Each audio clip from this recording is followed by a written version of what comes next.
Vamos, familia. والحب والإخلاص زاد قلوبنا نمضي إلى نور اليقين ونرتقي قمم الفلاح وتاجنا أخلاقنا. Assalamu alaikum warahmatullah, bienvenidos a Consultas Islámicas. Estamos de vuelta aquí con ustedes en Córdoba Internacional TV. Inshallah vamos a estar con Tawfiq del Haraq, a quien doy la bienvenida. Assalamu alaikum warahmatullah, ¿qué tal? Inshallah se va a hacer cargo de las respuestas a las preguntas, las dudas que ustedes nos plantean. También un tema bastante importante que vamos a tratar, inshallah, como introducción. Si quieren enviarnos sus dudas, simplemente háganlo al email consultas@cordobainternacional.com que aparece en pantalla, y también la página de Consultas Islámicas en Facebook. Simplemente síganos ahí, compartan con nosotros sus visiones, sus también comentarios acerca de nuestros contenidos, y también pueden plantear sus preguntas por privado. Vamos a hablar de algo bastante importante, quizá se pasa por alto, pasa desapercibido este tema, no se le da la importancia que se merece, que es la noción islámica de los nombres de Allah subhanahu wa ta'ala, Asma'ullah al-Husna, los bellos nombres de Allah. Antes de empezar a hablar de cuáles son esos nombres, qué significan, etc., simplemente existe una categoría del Tawhid que se llama Tawhid al-Asma'i wal-Sifat. Se habla de Tawhid al-Ubudiyya, al-Uluhiyya y Asma' y Sifat. ¿Qué significa cuando hablamos del Tawhid desde esa perspectiva, para luego hablar de qué son esos nombres y esos atributos, ¿no? Sí, alhamdulillah, salatu wassalamu ala mulana rasulillah wa ala alihi wa sahbihi wa wala. En el nombre de Allah, clemente el misericordioso, alabado sea Allah subhanahu wa ta'ala, paz y bendiciones sobre su último mensajero, el profeta Muhammad, sobre su noble familia y sus nobles compañeros, y sobre todos nosotros que estamos siguiendo su sunnah hasta el día del juicio final. Amén. La verdad, como creyentes y como siervos de Dios, debemos cumplir ciertos derechos. El derecho de Allah sobre nosotros, como bien lo ha dicho nuestro bien amado y querido mensajero Muhammad sallallahu alaihi wasallam, haqqullahi ala al-abid, el derecho de Allah, de nuestro Creador sobre sus siervos, es este apartado que todos conocemos con el nombre de Tawhid. Es adorar a Allah subhanahu wa ta'ala sin asociarle nada ni nadie. Y esto es, digamos, la plena adoración de Allah subhanahu wa ta'ala, y el pilar de todos los pilares, que es realizar este Tawhid, esta unicidad de Allah subhanahu wa ta'ala, y sobre todo en el ibadah, en la adoración. De esto Allah subhanahu wa ta'ala ha enviado a todos los mensajeros o profetas para esta noble misión, que es que la gente sepa el Tawhid verdadero y adorar a Allah subhanahu wa ta'ala con este noble precepto de la unicidad. La verdad es que cuando el Corán y la Sunna habla de Tawhid, no habla de estas categorías, sino estas divisiones, ¿no? Estas divisiones es un esfuerzo intelectual que han hecho los sabios a la hora de interpretar las ayahs y los hadices del profeta sallallahu alaihi wasallam. Esto hay que dejarlo claro. Estas divisiones no son consensuadas entre los sabios, es un esfuerzo intelectual, es algo didáctico para entendernos entre los sabios. Antes hablaba de Tawhid, después vino dos partes de Tawhid, Tawhid al-Qasd, Tawhid al-Talab. Pero después, con el tiempo y con la evolución sociológica, cultural, con la influencia de otras culturas, otras religiones en la sociedad islámica, pues los sabios han tenido que aclarar estos conceptos de una manera pedagógica, didáctica, inventando, entre comillas, estos términos, estas categorías para enseñar y para explicar. Sino todos estos están en el mismo concepto de Tawhid. Pero dices inventando, eso quiere decir que no tienen una fuente, no está basado en el buen sentido de la palabra, digamos, estos términos pedagógicos, didácticos, cuando decimos que ahora Tawhid se ha dividido en tres categorías: Tawhid al-Uluhiyya, Tawhid al-Rububiyya, Tawhid al-Asma' wa Sifat. Los tres son correctos, es del mismo Tawhid, pero para manera didáctica, para la gente explicarle ciertos conceptos y hacer diferencia y matizar ciertas cosas, no hay ningún problema en utilizar toda la terminología, alhamdulillah. Luego se introdujeron otras categorías, como el Hakimiyya, muchísimas cosas, pero esos son sinónimos de una manera semántica de entender. Decir que Tawhid son tres como si es algo coránico o sagrado, pues no, antes eran dos categorías, ahora son tres, pero esas son maneras didácticas de enseñar a la umma estos conceptos de Tawhid, a la hora de matizar ciertas cosas. Pero si seguimos los textos coránicos y la sunna del profeta, habla de tawhid pues de muchísimas maneras, teniendo, por ejemplo, el contexto de los Quraishis. Había un diálogo racional con los Quraishis, invitarlos a recapacitar, a reflexionar sobre este concepto de la idolatría. Sobre todo, ¿no? Sí, sobre todo, que es lo más importante.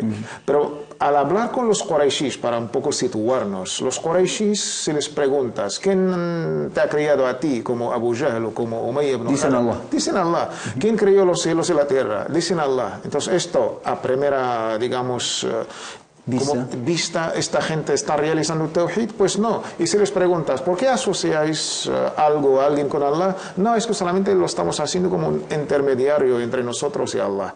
Entonces, ¿de qué tawhid, de qué unicidad estamos hablando? Ahí los sabios han tenido la necesidad un poco de argumentar que este tawhid es uluhiyya, rububiyya, parcial. Reconocer, digamos, que Allah subhanahu wa ta'ala es el creador, pero rendir culto o adorar a otras divinidades, no estamos haciendo el puro tawhid que Allah subhanahu wa ta'ala mandó y los profetas han venido a explicarnos desde Adam hasta Muhammad, la paz sea con él. Esto, y luego con cierta cultura de racionalismo, de la mitología griega, cuando se tradujeron aquellas obras de Aristóteles, Platón, hubo ciertas confusiones. De ahí los sabios han tenido que pues matizar sobre asma wa sifat, los nombres de Allah subhanahu wa ta'ala y los atributos más bellos, hermosos, sublimes, porque era como un contraataque a cierta cultura que ha invadido sobre el concepto de la divinidad de Dios, un concepto racional que no se basaba sobre el libro de Allah y la sunna, y la razón a ciertas medidas tenía que poner Dios a semejanza de lo humano, y de ahí pues ciertas sectas como el Mu'tazila, por influencia tan racional y sobre todo basada sobre una lógica griega del logos, han negado ciertas cosas, en este caso los atributos, como si fueran otra entidad o otra divinidad. Pero esto es una manera que no era ni lógica ni metodológica. De ahí cuando adoramos a Allah subhanahu wa ta'ala, primero, Allah es uno y único. Este es el derecho de Allah sobre nosotros. Y si nosotros realizamos este derecho, pues tendremos el paraíso como nos ha prometido nuestro amado y querido profeta Muhammad sallallahu alaihi wasallam. Es conocida la ley del Corán que dice وَمَا خَلَقْتُ الْجِنَّ وَالْإِنسَ إِلَّا لِيَعْبُدُونَ. Es decir, no he creado a los seres vistos y no vistos, excepto que sea para la adoración de Allah, es decir, el propósito final. Pero la adoración, ¿qué significa aquí? Aquí tenemos dos grandes definiciones muy famosas, y sobre todo de grandes sabios tipo Abdullah ibn Abbas, el más sabio de la Umma, sobre temas del Corán. Tenemos el primer concepto, la definición, la interpretación un poco de liya'budun, liyuwahidun. No he creado a los genios y a los humanos, sino para que me unifiquen. Que me unifiquen. Sí. La definición de Abdullah ibn Abbas va mucho más allá. Liya'rifun. Esto es muy interesante. Ya estamos hablando de una teoría de conocimiento de Allah subhanahu wa ta'ala. Debemos conocer a Allah subhanahu wa ta'ala. ¿Y cómo lo vamos a conocer? Lo vamos a conocer a través de estos nombres más bellos y hermosos y a través de estas sifat, estos atributos más sublimes que tiene Allah subhanahu wa ta'ala, que atribuimos a Allah subhanahu wa ta'ala desde el Corán y desde lo que nos ha enseñado nuestro amado y querido mensajero sallallahu alaihi wasallam. Esto es primordial. Conocer a Allah subhanahu wa ta'ala, el cómo, a través de estos nombres y atributos, y de ahí viene pues la dulzura, saboreando el propio concepto de la ibada. Y esto es muy importante. El Sheikh al-Islam Ibn Taymiyyah tiene una frase muy, muy interesante en este sentido, que matiza estos conceptos para un poco ubicarnos en la definición de la asma o sifa. Dice, Man shabbaha Allah faqad abada sanama, wa man attala, se refiere al asma o sifat, faqad abada adama. Sí, ¿qué significa? Significa quien asemeje a Allah subhanahu wa ta'ala. Claro, por invasión cultural de otras culturas. En este caso me viene a la mente la mitología griega. Han hecho las dos cosas, de divinizar a los humanos, humanizar a los dioses. Han caído en el antropomorfismo, el más, digamos, que de Dios o divinidad, y otros que han negado estos atributos con la intención de, digamos, tenzih Allah azza glorificar. De glorificar a Allah, pues al final están adorando a casi nada.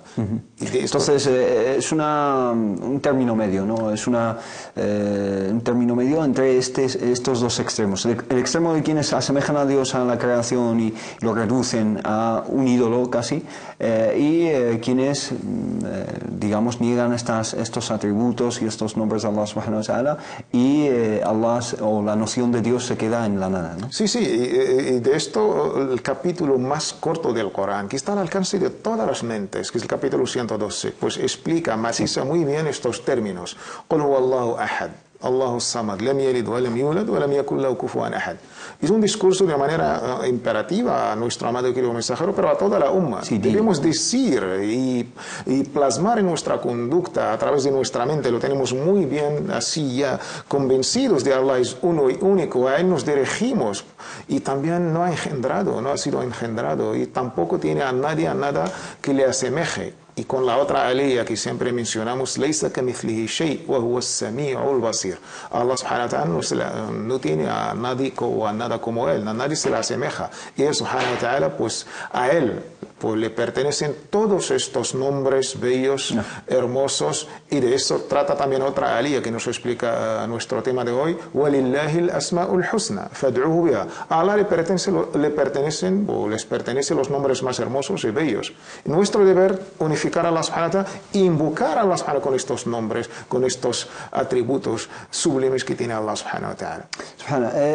Volvemos un momento al tema del conocimiento de Allah subhanahu wa ta'ala, porque creo que es un tema bastante importante en el cual deberíamos hacer hincapié. Hoy en día incluso musulmanes, personas que dicen practicar el Islam, dicen que les cuestan algunas enseñanzas de Islam, algunas adoraciones, algunos ritos, etc.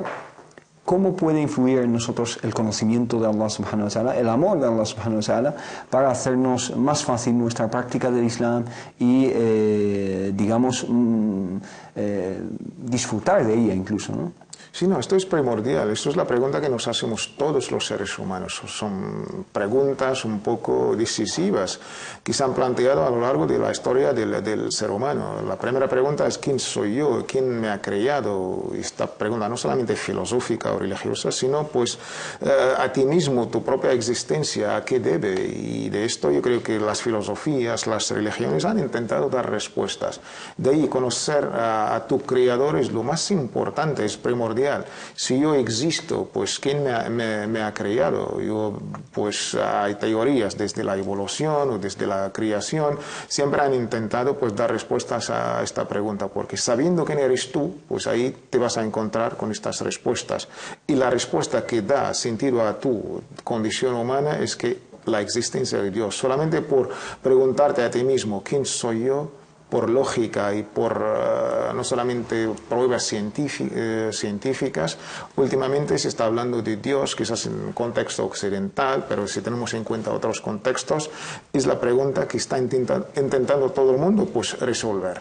¿Dios existe? Pues primero, nosotros si existimos, ¿cómo hemos existido? Si solucionamos este tema, vamos a llegar de una manera directa a la existencia de Dios. Y esto es importante. Dios existe, y si existe, es solamente una idea abstracta en nuestras cabezas, pues ahí hay un Dios que está ahí arriba, que el Dios inmóvil o el Dios no sé qué, que ha creado el mundo, entre sus obras que ha creado estoy yo, o está el ser humano. Y si de verdad el ser humano es creado por Dios, viene la segunda pregunta, ¿para qué? ¿Para vivir estos 60, 80, 40 años? ¿Solamente para satisfacer sus necesidades materiales? ¿Cuál es el fin? ¿Cuál es el significado? ¿No? Exacto. ¿Cuál es el propósito? El propósito de mi vida, de mi misión aquí en esta tierra. ¿Soy como un animal mamífero más o tengo otras misiones nobles, teniendo en cuenta mi intelecto, mis valores? ¿Y de dónde han venido estos valores durante la historia? ¿Y por qué están? No solo de dónde han venido, pero ¿qué necesidad hay claro, de que porque si nosotros, entre nosotros como humanos, y nos vamos ahora a poner a trabajar para crear un código ético, unos valores nuevos y que sean absolutos, sobrepasan el espacio y el tiempo, no vamos a tener más remedio que pues probar o reconocer la existencia de algo que sobrepasa la mente humana, porque lo que es bueno para ti no es bueno para mí, lo que es prohibido para ti, para mí está permitido, lo que es moral, para mí es inmoral. Y luego si esto lo ponemos a al tiempo, después de 50 años, lo que es ahora es Cambia, bueno, sí. cambia totalmente. Entonces, si queremos unos valores que sobrepasan absolutos, universales, el tiempo, el espacio, en nada de relativismo, yo creo que de esto necesitamos pues lo que nosotros llamamos Dios. Y si Dios pues sabe lo que ha creado, pues yo creo que se habla de algo como valor supremo, universal, y solo por esto, por pensar, así podemos conocer a Dios. Para terminar quizá esta introducción, inshallah, vamos a seguir en otras ocasiones hablando de este tema de los nombres y los atributos de Allah subhanahu wa ta'ala, especialmente teniendo en cuenta que esa noción de Dios en Occidente y ya en el mundo globalizado en el que vivimos se ha vaciado de estos significados y estos atributos. La pregunta es, ¿cuál es la fuente para saber cuáles son esos nombres y esos atributos? Es decir, en el Islam, ¿en qué fuente nos basamos? En el Islam las fuentes de conocer estos nombres hermosos y estos atributos de Allah subhanahu wa ta'ala son dos, son el noble Corán y la auténtica Sunna de nuestro bien amado y querido mensajero Muhammad, la paz sea con él. La definición de los sabios que Asma'ullahi Tawqifiyya, los nombres de Allah subhanahu wa ta'ala deben pues perdón. Dependen de esas fuentes. Depende de estas dos fuentes. El ser humano pues no puede inventar, entre comillas, nombres que no constan en estos libros, aunque la manera de deducir estos nombres pues hay cierto esfuerzo intelectual, pero siempre tenemos la materia prima, entre comillas. Tenemos una base en el Corán o en la auténtica Sunna del mensajero Muhammad, la paz sea con él. Hablando de la Sunna del profeta Muhammad y del Corán, ¿estos nombres, hay un número que los cuantifica? No, esto también es una pregunta muy interesante, la verdad. Es que la gente relaciona un hadith del profeta sallallahu alaihi wasallam y hacen una lectura casi única de estos nombres. El hadith es auténtico, por supuesto, está en el Sahih al-Bukhari. Inna lillahi 99 isman mi'atan illa wahida man ahsaha dakhala al-jannah, con todas las versiones que hay del hadith. Allah subhanahu wa ta'ala tiene o le pertenece pues 99 nombres hermosos. Quien pues los cuenta, quien ahsa, hay que matizar. Tiene muchas interpretaciones. Muchas interpretaciones y entrará al paraíso. Pero este hadith, no solamente en la lengua árabe, desde el punto de vista lingüístico y semántico, incluso con otros textos, habla de la importancia.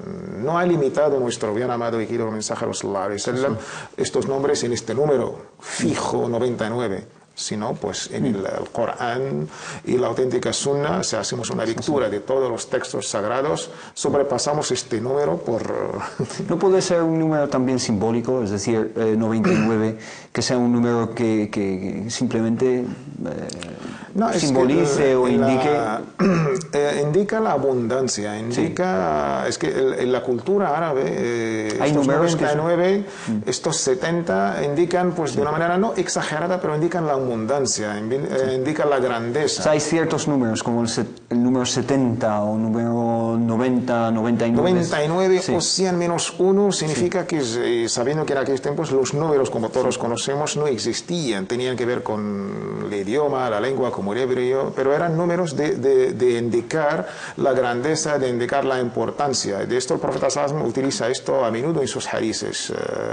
Hacía el istighfar 70 veces. No 70 en número, sino demasiadas veces, muchísimas veces, utiliza este número 70 veces para indicar pues la importancia. De la misma manera, y de ahí pues hacemos la lectura de otro hadith también que está en Sunan Tirmidhi y pues ha hecho pues una cuenta de estos nombres de Asma Allah al-Husna. Sí, los bellos nombres de Allah subhanahu wa ta'ala. ¿Y los menciona todos? Sí, él lo menciona un listado de más o menos llegando a estos 99. Este hadith más o menos es muy famoso, aceptado por unos, criticado por otros, pero no deja de ser pues una buena fuente que la gente quizás cuando hablamos de estos términos siempre le viene en la mente ese hadith y esa lista. Y a base de este hadith se han hecho pues una interpretación y libros sobre estos temas. Pero hay otro hadith auténtico que está en el Musnad del Imam Ahmad, que nos abre pues la puerta mucho más amplia sobre este término tan importante que es los nombres más hermosos de Allah subhanahu wa ta'ala,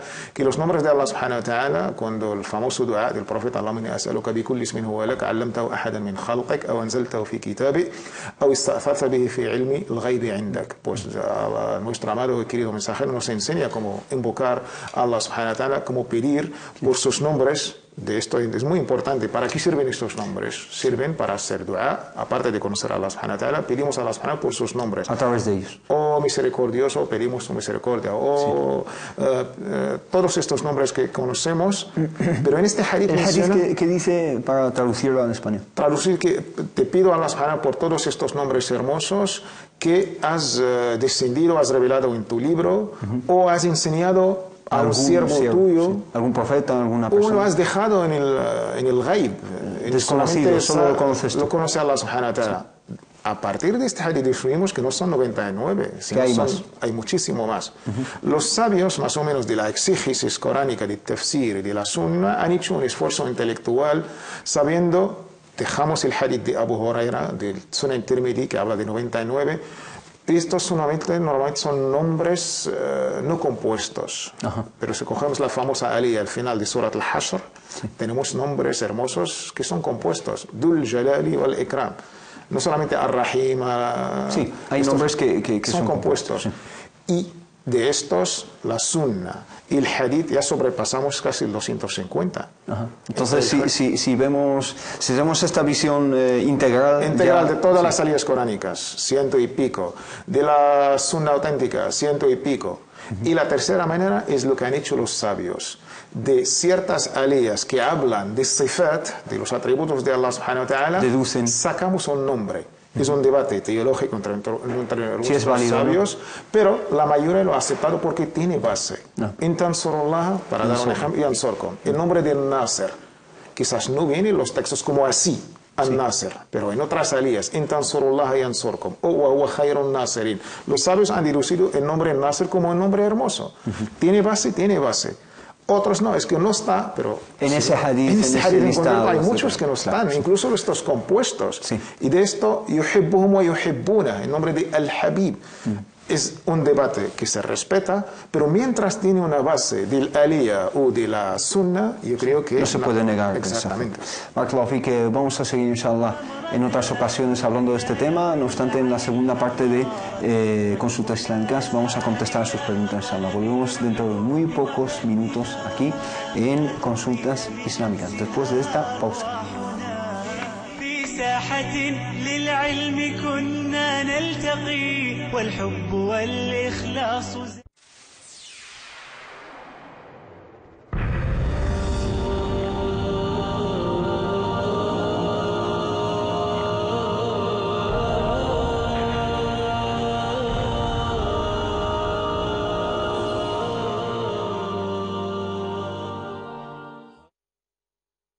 Abu Abdullah Khabbab ibn al-Arat, que Allah esté complacido con él, dijo: en la época en que éramos perseguidos fuertemente por los incrédulos en la Meca, fuimos a quejarnos al mensajero de Allah, que la paz y las bendiciones de Allah sean con él, quien estaba descansando bajo la sombra de la Kaaba, con la cabeza apoyada sobre su manto.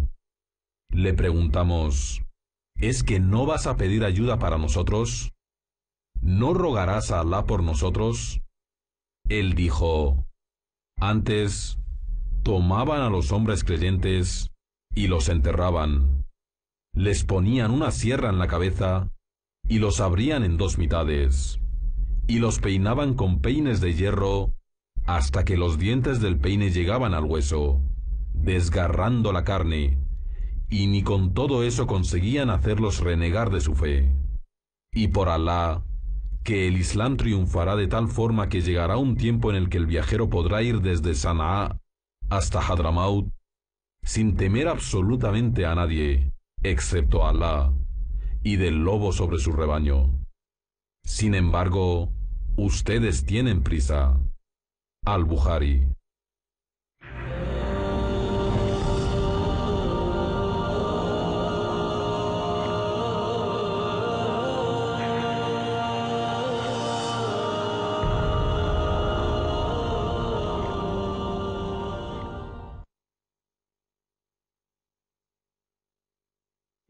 ساحة للعلم كنا نلتقي.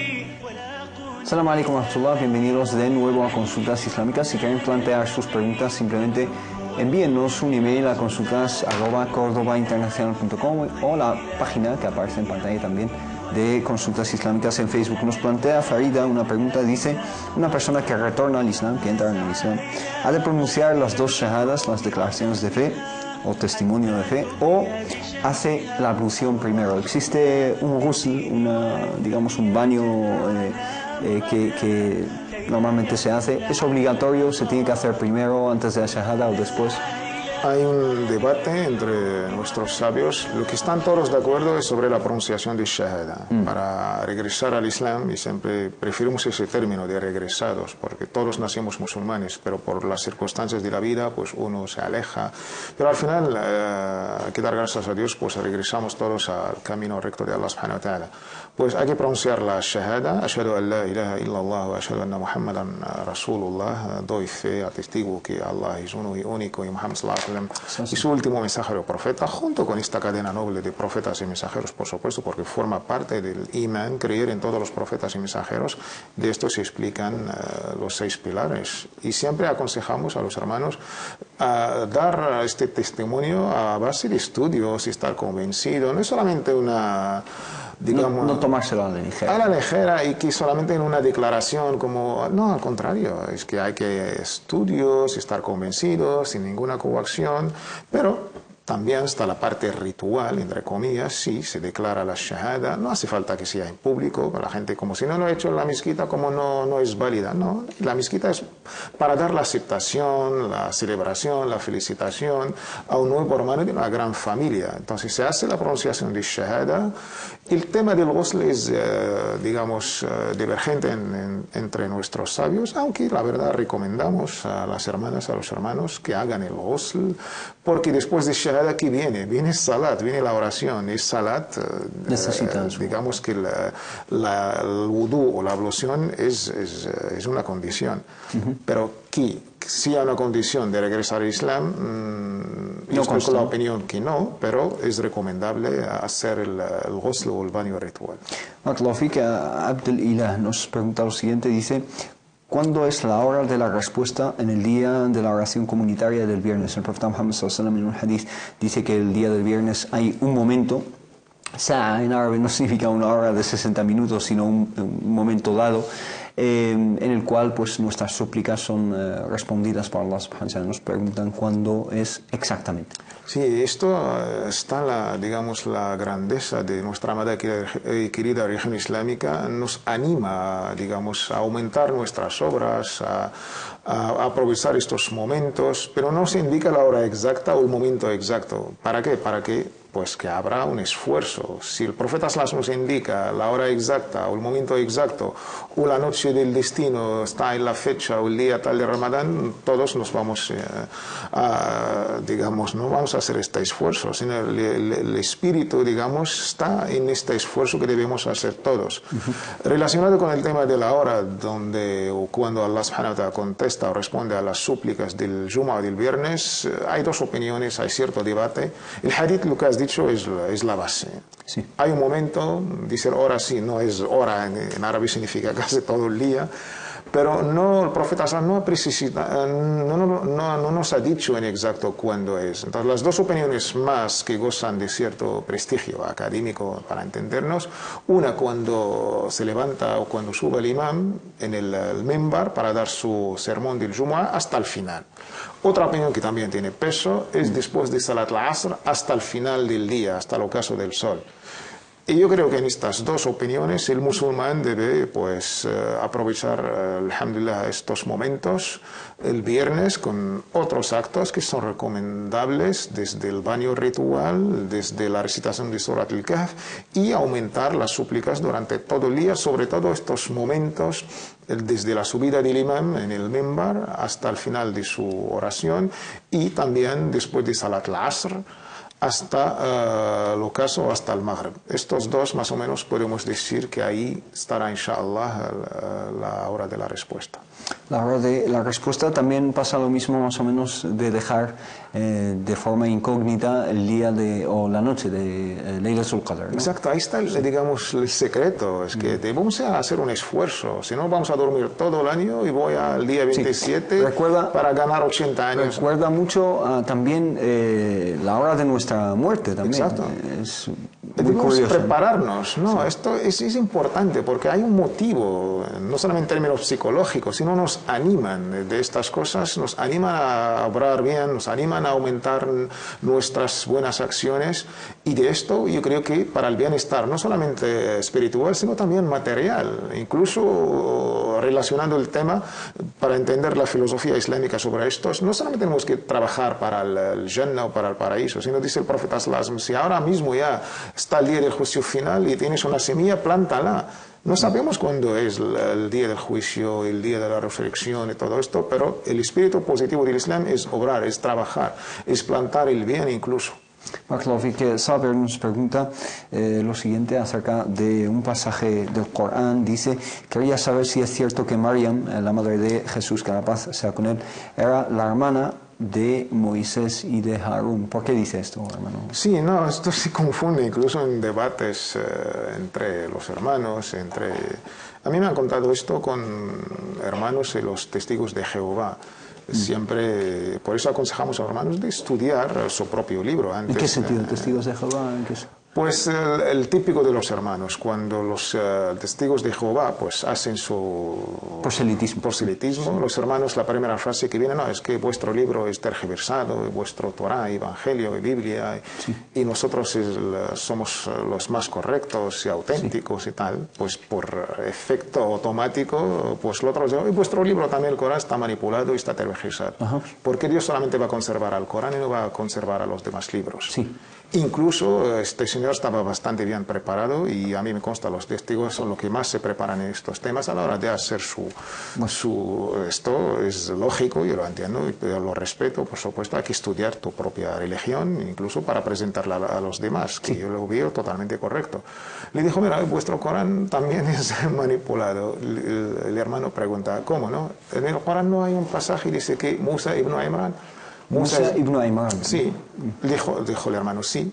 Y hay otro pasaje en el Corán que dice, Maryam ibnat Imran, التي أحسنت فرجها لله, y Maryam, la hija de Imran. Aparecen tanto Maryam como Musa con el mismo padre, ¿no? Exacto. Es decir, son hermanos. Textualmente, de una manera un poco así, Musa, hijo de Imran, Maryam, hija de Imran. Sí. Y ahí vino el testigo de Jehová y dijo, ¿esto acaso eran hermanos? Pero les separan. Pero el hermano no sabía la parte histórica, la parte de la interpretación. Siglos, 1000 y pico, 1300 o 1000 no sé qué, entre Moisés la paz sea con él, y Jesucristo la paz sea con él. Sí, más de un milenio. El hermano se quedó bastante, no ha podido contestar. Le dijo, mira, esto no puede ser. Entonces, esto es un fallo, un error histórico, también vuestro libro debe ser. Pero el hermano ha hecho algo, pues, cuando me contó esta historia, me dijo, mira, lo siento, pero déjame, voy a preguntar al imán. Esto está bien, porque si no sabemos algo, mejor preguntar a la gente del saber. Sí. Pero la respuesta es muy sencilla. Este nombre era muy querido para los judíos, es decir, para los musulmanes el nombre más querido para nosotros que damos a nuestros hijos es Mohammed. Para ciertos cristianos, Juan o Jesús o José, llaman a sus hijos. Esto no significa José, hoy es José el carpintero. Cuando llamo a mi hijo o le elijo como nombre Mohammed, no es Mohammed el profeta, no, sino un nombre pues muy querido y amado, y así le damos a nuestros hijos. Los judíos o los israelitas eran pues también siguiendo esta tradición. Imran era un nombre muy respetado, querido y amado para ellos, y le daban a sus hijos. Entonces el padre de Musa, pues las circunstancias, pues ha sido llamado Imran, y también después de 1000 y pico, 1300 o no sé cuántos años, el padre de María se llamaba Imran. No significa que Imran de Maryam y de María, la Virgen, la paz con ella, es el mismo padre, no. Es una coincidencia del hombre, es porque eran amados, elegidos y queridos por los judíos.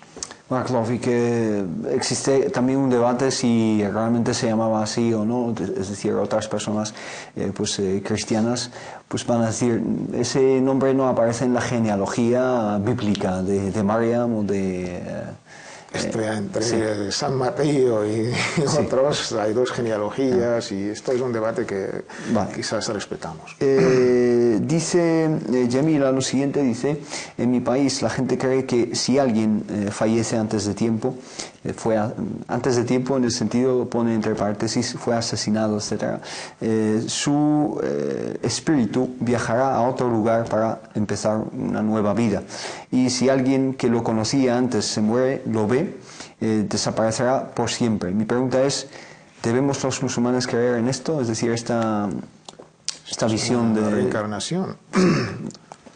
se parece en cierto sentido. El concepto de la reencarnación no es totalmente contrario al concepto islámico del ser humano. Cada ser humano tiene su propio cuerpo y su propia alma. Las almas no se reencarnan después de la muerte a otras personas, a otros seres.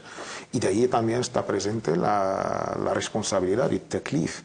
Si yo no, digamos, mi alma o mi cuerpo es de otra persona, entonces mis actos, ¿de quién son? Yo me hago responsable de mis propios actos o de otra persona que ha existido no sé cuántos siglos. Esto es totalmente contradictorio a los textos coránicos, a la auténtica sunna. Y si existen otras culturas, el Islam no comparte esta visión, sino al contrario. Cada ser humano pues, es responsable, Allah subhanahu lo ha creado, de su parte material, el soplo divino. Cada uno es totalmente independiente de otras personas y de ahí está también la responsabilidad de cada uno de sus propios actos. Sí. Esta teoría de la reencarnación no existe, no la comparte el Islam. Barakallahu. Además, se utiliza en algunas sociedades para justificar pues la opresión de algunas castas, etc. Dicen, esas castas permanecen así porque habrán hecho algo malo en otra vida, etc. Entonces se utiliza como un arma de subyugación de las personas. Sabrin dice lo siguiente, hice la intención para ayunar los 6 días del mes de Shawwal, pero sin pretexto alguno no cumplí con ello. ¿Debo expiarlo o hacer algo en especial por no haber ayunado esos días? Cabe mencionar que no debo ningún día del ayuno de Ramadán.